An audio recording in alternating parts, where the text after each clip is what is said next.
अस्सलाम वालेकुम dear students, उम्मीद करता हूँ कि आप सब खैरियत से होंगे। आज के लेक्चर में हम डिस्कस करेंगे basic structure of C plus plus language. ठीक है, बेसिक कहते हैं बुनियादी, स्ट्रक्चर कहते हैं ढांचे को, और सी प्लस प्लस एक लैंग्वेज है। तो हम सी प्लस प्लस लैंग्वेज का बेसिक स्ट्रक्चर देखेंगे, यानी कि हर कोई प्रोग्राम जो हम लिखेंगे वो इस स्ट्रक्चर को फॉलो करते हुए लिखेंगे। अगर हम ऐसा नहीं करेंगे तो हमारे पास एरर आ जाए करेगी, हमारा प्रोग्राम नहीं चलेगा। ठीक है। इस स्ट्रक्चर में सबसे पहले आता है प्री प्रोसेसर डायरेक्टिव्स। ठीक है, ये क्या होते हैं आगे डिटेल के साथ डिस्कस करेंगे। फिर हमारे पास आता है मेन फंक्शन, और एट द एंड लास्ट पे हमारे पास आता है प्रोग्राम बॉडी, जिसे हम सी प्लस प्लस स्टेटमेंट्स भी कहते हैं। ठीक है, अब मेन फंक्शन जो है ना, मेन फंक्शन इसी की बॉडी होती है ये प्रोग्राम बॉडी। ठीक है, तो आपकी बुक में 3 लिखे गए हैं, 1, 2 और 3, लेकिन अगर आपने कंसेप्ट क्लियर करनी है तो इस लिहाज से आप इनको 2 ही मानिए। एक ये प्री प्रोसेसर डायरेक्टिव और दूसरी चीज़ ये वाली, यानी कि मेन फंक्शन और इसकी बॉडी। ठीक है, और इसके अलावा इसको प्रोग्राम बॉडी भी कहते हैं, इसको मेन फंक्शन की बॉडी भी कहते हैं, इसको सी प्लस प्लस स्टेटमेंट्स भी कहते हैं, और इसको सी प्लस प्लस इंस्ट्रक्शंस भी कहते हैं। ठीक है ना, या बॉडी इंस्ट्रक्शंस भी, क्योंकि कंप्यूटर से हमने जो भी काम करवाना है वो सारी स्टेटमेंट्स हम यहाँ पे लिखेंगे। ठीक है, कंप्यूटर से हमने जो भी काम करवाना है वो सारा प्रोग्राम बॉडी में आएगा। ठीक है, ये मेन फंक्शन है, मेन फंक्शन की बॉडी है, तो जो भी हमने कंप्यूटर से करवाना है वो सारा हम मेन फंक्शन की बॉडी में लिखेंगे, प्रोग्राम बॉडी में लिखेंगे। और यहाँ पे हम जिन चीज़ों का यूज़ करेंगे वो चीज़ें क्या होती हैं, उसके लिए हम प्री प्रोसेसर डायरेक्टिव्स का यूज़ करेंगे। ठीक है ना, एक छोटी सी एग्जांपल देता हूँ आपको कि आपने आप किसी क्लास में गए हैं और वहाँ आप क्लास में जाके एक बच्चे को आपने खड़े कर लिया।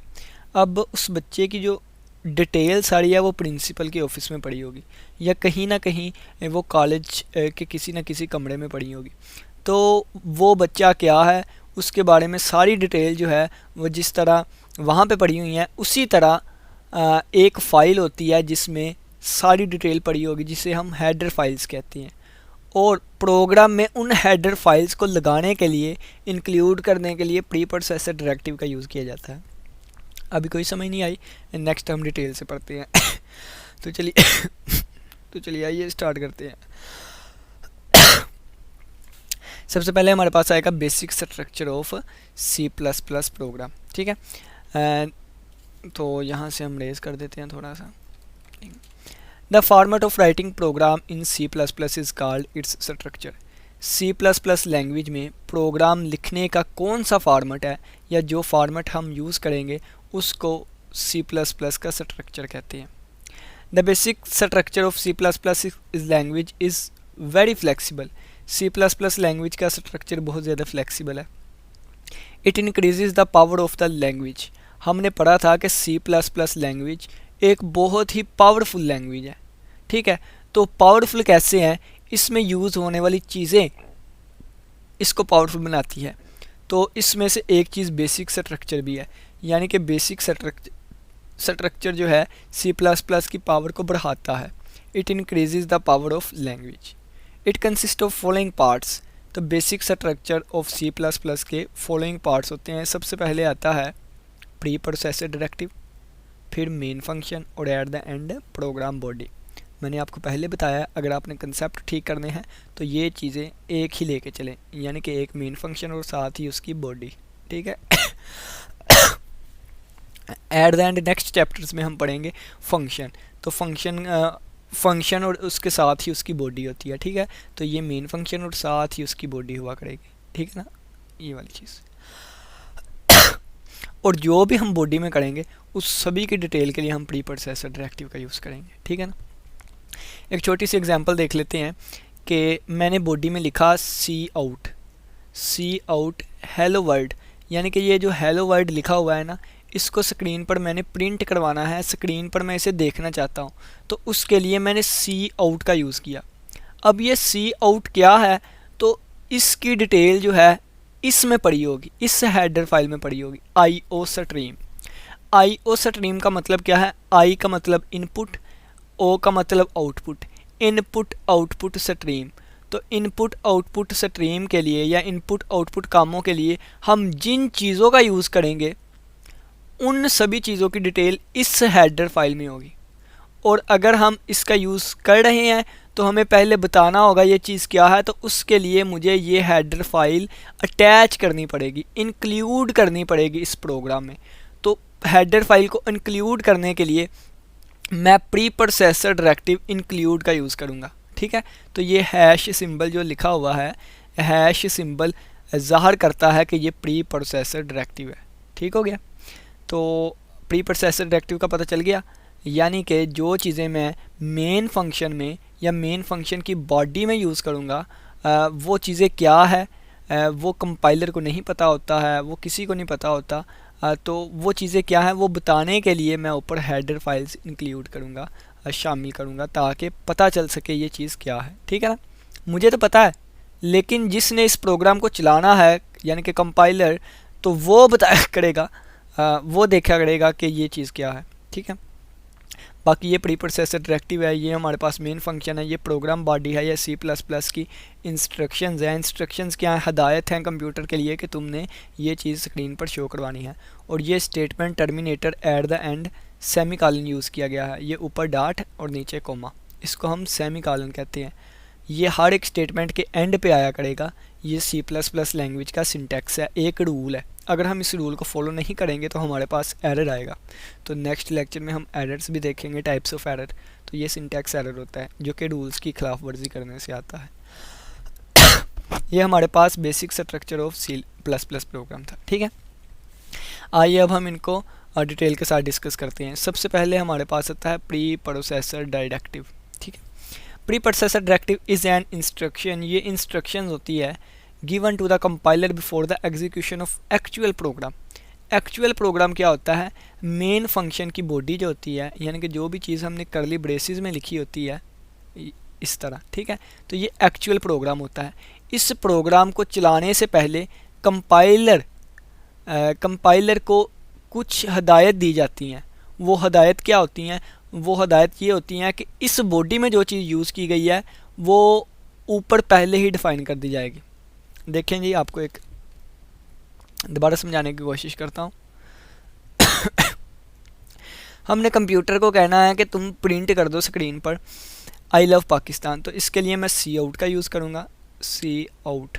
ठीक है, और सी आउट का यूज़ करने के साथ साथ ये मैं यहाँ पे इन ब्रैकेट्स का यूज़ करूँगा और एंगल ब्रैकेट्स, और साथ ही इन डबल कोटेशन के अंदर मैं लिख दूँगा आई लव पाकिस्तान। ठीक है, और ये मेरा स्टेटमेंट टर्मिनेटर आ गया।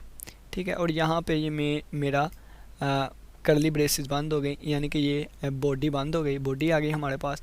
यहाँ पे मेन फंक्शन होगा, मेन फंक्शन। अब जब कंपाइलर इसको पढ़ेगा, कंपाइलर क्या होता है? ट्रांसलेटर होता है। ठीक है, जब ट्रांसलेटर इसको पढ़ेगा तो उसे पता ही नहीं ये क्या चीज़ है। ठीक है, तो इस चीज़ को हम बताने के लिए यहाँ पे एक इंस्ट्रक्शन देंगे कंपाइलर को।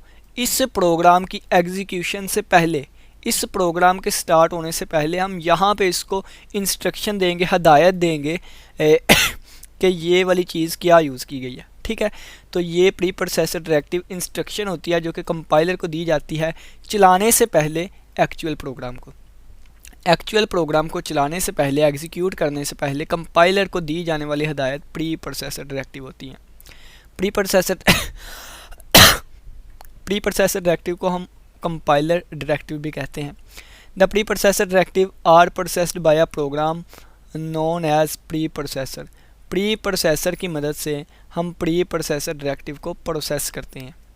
It is the part of C++ compiler.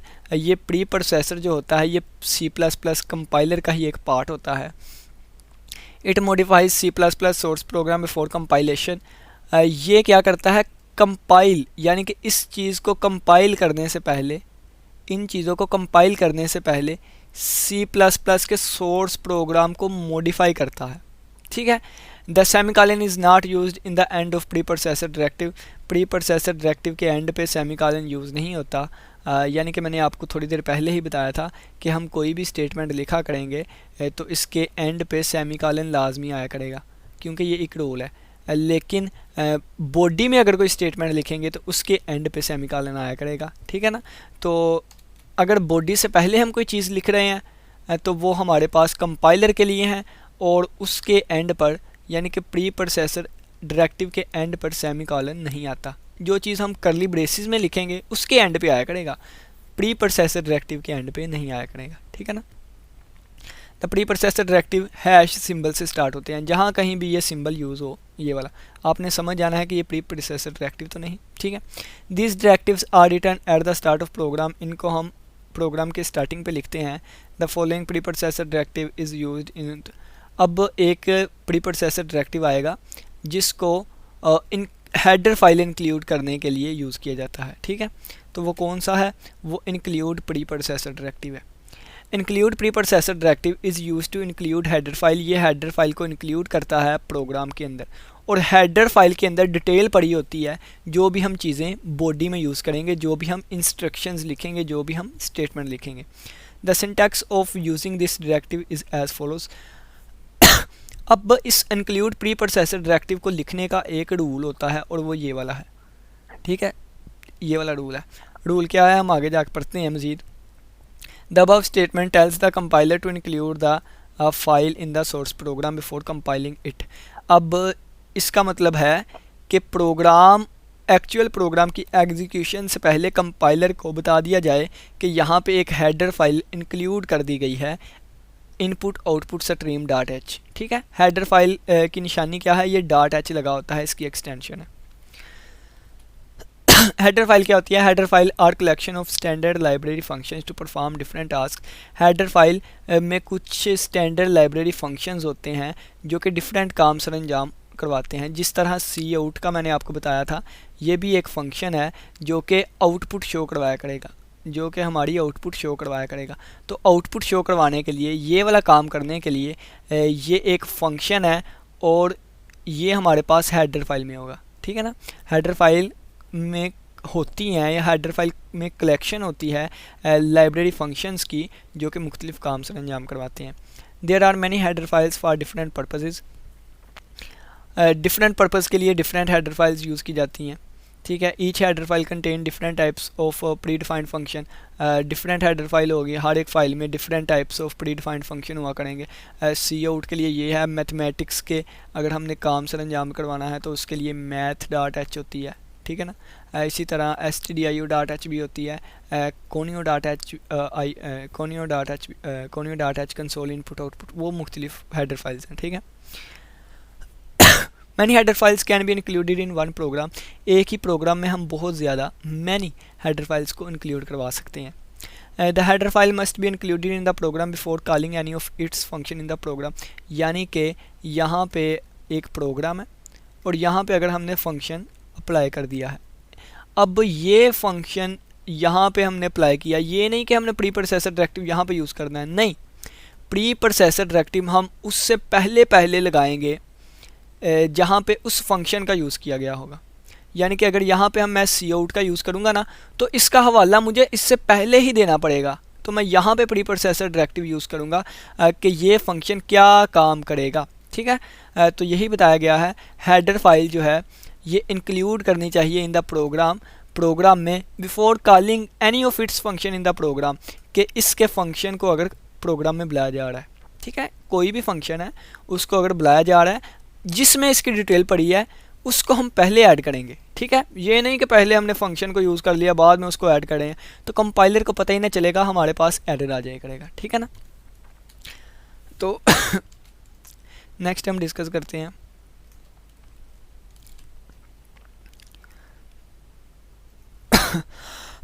The header file की एक्सटेंशन डॉट एच होती है। डॉट एच यूज़ करेंगे तो हमें पता चलेगा कि यह हेडर फाइल है।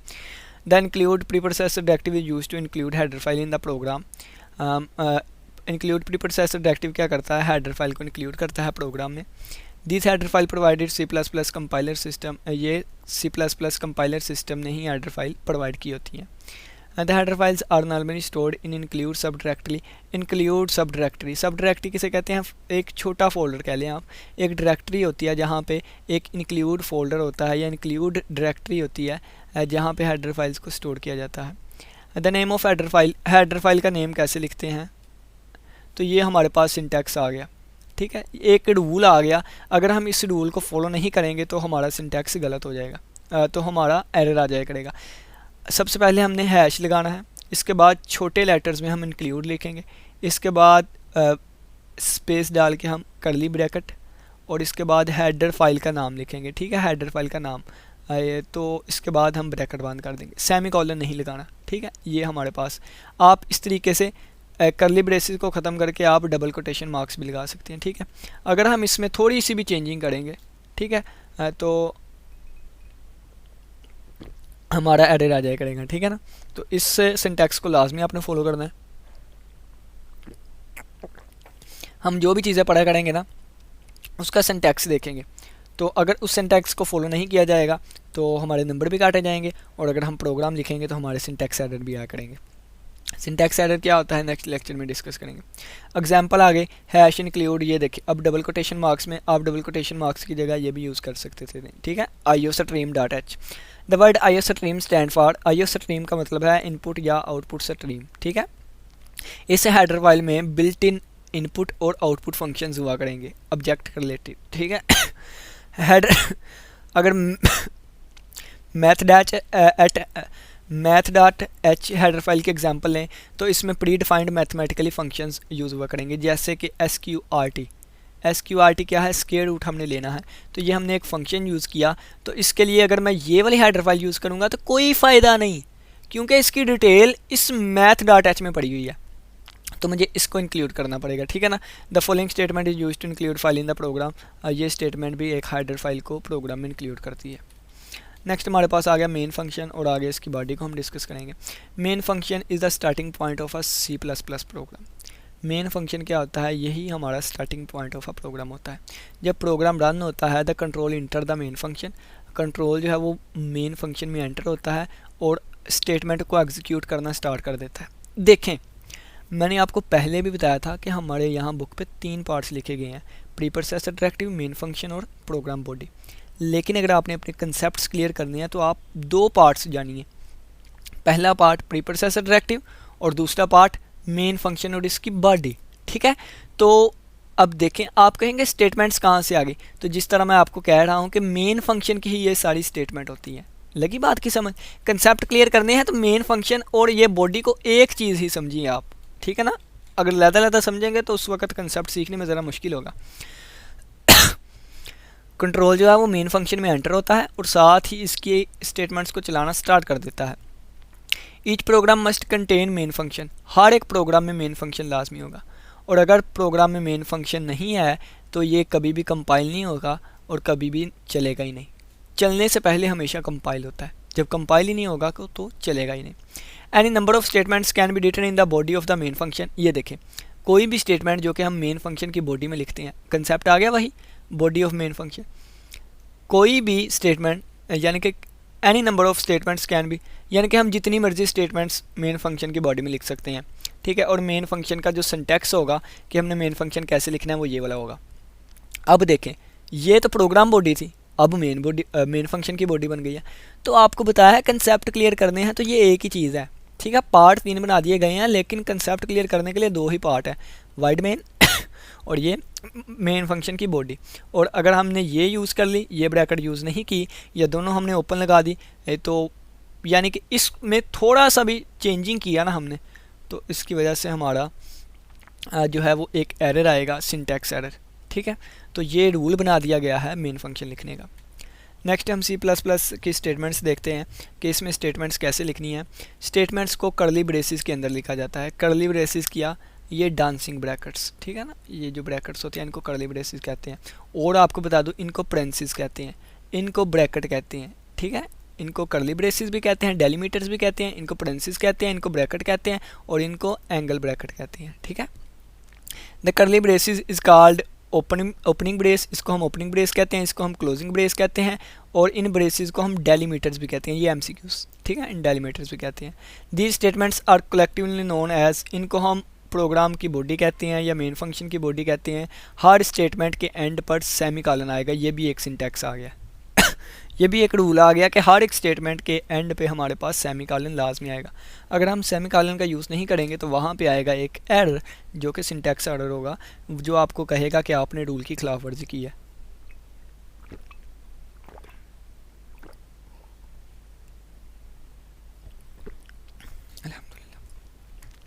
वो एरर आया करेगा। तो एरर जो है वो आ ही जाएगा, यानी कंपाइलर जितनी दफ़ा भी उसे कंपाइल करेगा बार बार एरर दे ही जाएगा। जब तक आप एरर दुरुस्त नहीं करेंगे कंपाइलेशन कंप्लीट नहीं होगी। कंपाइलेशन कंप्लीट नहीं होगी तो हमारा प्रोग्राम चलेगा ही नहीं तो प्रोग्राम लिखने का फ़ायदा। ठीक है। स्टेटमेंट सी प्लस प्लस में लैंग्वेज में एक statement in is an instruction, एक इंस्ट्रक्शन होती है कंप्यूटर के लिए एक काम को परफॉर्म करने के लिए। Computer perform these instructions one by one and in the same sequence in which these instructions are written. आपने मेन बॉडी में जिस सीक्वेंस में स्टेटमेंट लिखी होती हैं तो उसी इस सीक्वेंस के साथ स्टेटमेंट्स चलती हैं, पहले ये, इसके बाद ये। ठीक है ना, अगर आपने ठीक तरीके से सही प्रॉपर लिखी हुई हैं। नेक्स्ट हमारे पास, अब आपको एग्जांपल की अच्छी समझ आएगी। देखें कि सबसे पहले कंपाइलर यहाँ पे जाएगा। ठीक है, तो ये भी कंपाइलर का एक पार्ट ही होता है, तो ये इंक्लूड करेगा इस फाइल को। अब इस फाइल का कोई भी फंक्शन यहाँ बॉडी में यूज़ किया गया होगा, तो हमें कोई टेंशन ही नहीं है। ठीक है, तो फिर हमारे पास मेन फंक्शन आएगा, यहाँ से प्रोग्राम की एग्जीक्यूशन स्टार्ट होगी और इस सारी स्टेटमेंट्स को पढ़ेगा। ठीक है, एंड पे सेमीकोलन लगा हुआ है। ठीक है, कंपाइलर इसको मुकम्मली तौर पर कंपाइल कर लेगा, इसको स्क्रीन पे आपको दिखा देगा और यहाँ पे हमारे प्रोग्राम की एग्जीक्यूशन ख़त्म हो जाया करेगी। ठीक है ना, अल्हम्दुलिल्लाह। तो ये हमारे पास एक एग्जांपल थी। ठीक है, फ़र्ज़ किया कि यहाँ पे मैं स्क्वायर रूट वाला फंक्शन यूज़ करता लेकिन उसकी हेडर फाइल नहीं है, तो इस वजह से हमारे पास एरर आ जाएगा। ठीक हो गया। जो हमने यहाँ पे फंक्शन यूज़ करना है उसकी डेफिनेशन जिस हेडर फाइल में है हम उसको लाजमी इंक्लूड करवाएंगे, और इंक्लूड करवाने के लिए हम एक इंक्लूड प्री प्रोसेसर डायरेक्टिव का यूज़ करेंगे। अब आगे जाके आप एक और प्री प्रोसेसर डायरेक्टिव पढ़ेंगे, वो डिफ़ाइन होगा। ठीक है, वो हैश डिफ़ाइन है, तो वो हम आगे जाकर पढ़ेंगे। ठीक हो गया। नेक्स्ट हमारे पास in the above example first line जो है वो प्री प्रोसेसर डायरेक्टिव की है, जो कि एक हेडर फाइल इसको इंक्लूड कर रहा है, अपने प्रोग्राम के साथ अटैच कर रहा है। The second line main function की है, where the execution of program start, जहाँ से प्रोग्राम की एग्जीक्यूशन स्टार्ट होगी। ये आप पढ़ लीजिएगा यूजिंग काउंट। काउंट जो है ये एक ऑब्जेक्ट होता है जो कि स्क्रीन पर एक मैसेज को प्रिंट करवाता है। मैसेज में कोई भी स्ट्रिंग और वैल्यू हो सकती है, जो भी हम लिखेंगे वो स्क्रीन पे प्रिंट हो जाएगा।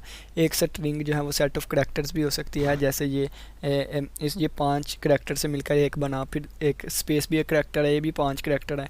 ठीक है, ये भी आगे एक करैक्टर है, तो ये सारे टोटल करैक्टर्स ही हैं। The count object is used with the insertion operator, ये इंसर्शन ऑपरेटर होता है हमारे पास 2 कर्ली ब्रेसेस। ठीक है, anything written in the insertion operator is displayed on the screen, insertion operator के आगे जो भी हम चीज़ लिख देंगे वो स्क्रीन पर प्रिंट हो जाया करेगी। ये हमारे पास इसका सिंटैक्स है। बाकी मज़ीद हम सिंटैक्स देखने की कोशिश करेंगे जब हम IO स्ट्रीम को डिटेल से पढ़ेंगे।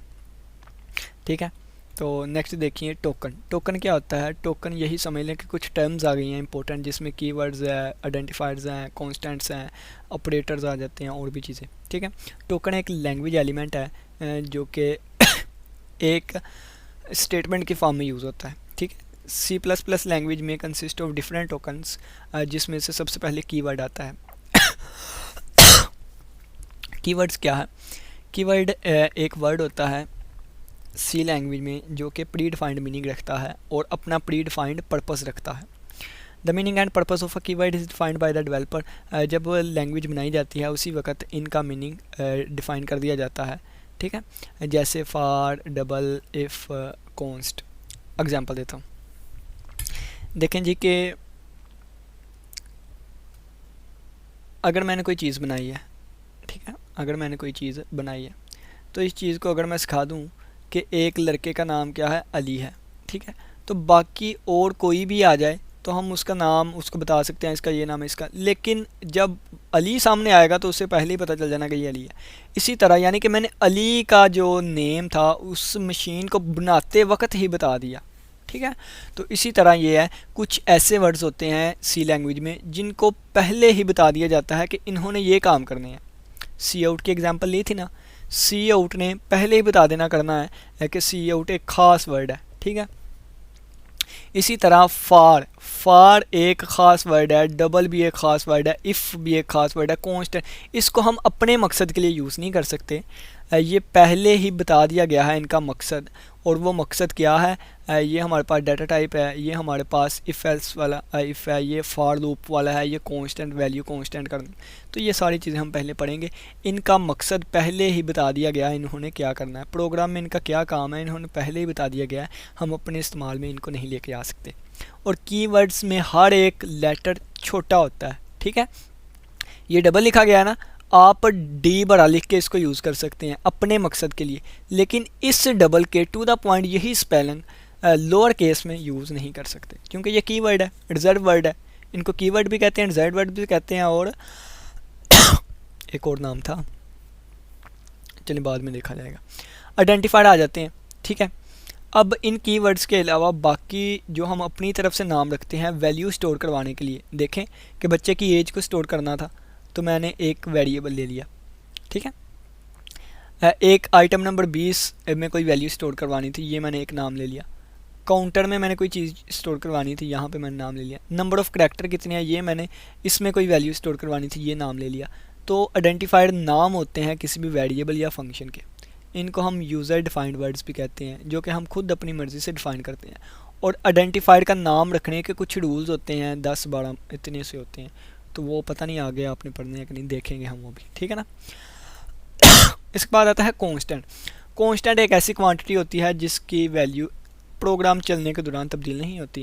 ये तो सिंपल आपको पता है, 213, 520, 470.7 माइनस 220.7, ये एक लिखा हुआ है, ये परसेंटेज 1/100 होता है ना, 1/100।